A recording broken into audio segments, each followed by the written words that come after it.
This is Total Coverage on Channel 5 Eyewitness News at 10. Tonight's top story. This Twin Cities doctor discovered he has AIDS and promptly quit his practice. Now, though, he wants to come back to work, starting tomorrow. Good evening. Dr. Mark Urban hopes patients and colleagues won't be afraid of him when he steps back into the office tomorrow. Health experts say they shouldn't be.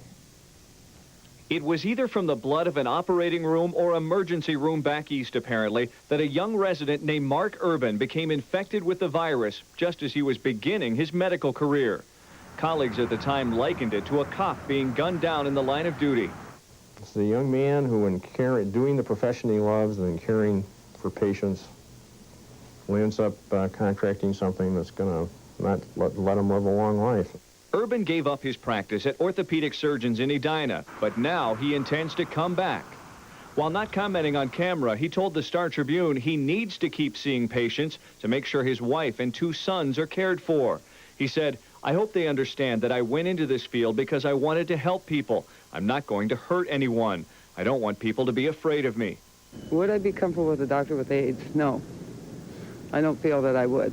This woman illustrates that fear, but others we talked with were less concerned. Well, it can be transmitted through blood, and how often does a doctor cut himself and you're cut at the same time? I just think there's not much risk in it.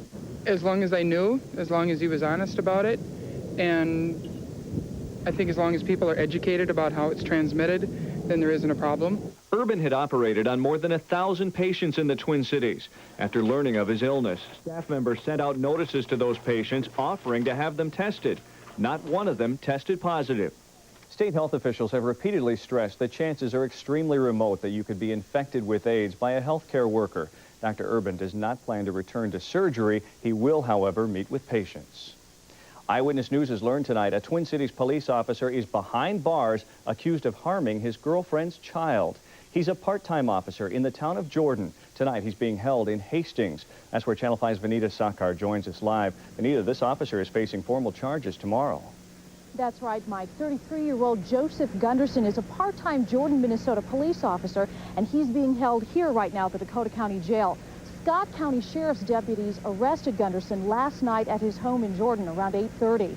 Now, it was a situation where he was not on duty at the time. Now, he's being held here on suspicion of malicious punishment of a child. The incident reportedly happened at the officer's home last night. He allegedly injured his girlfriend's 4-year-old child. Now, the child was taken to St. Francis Hospital.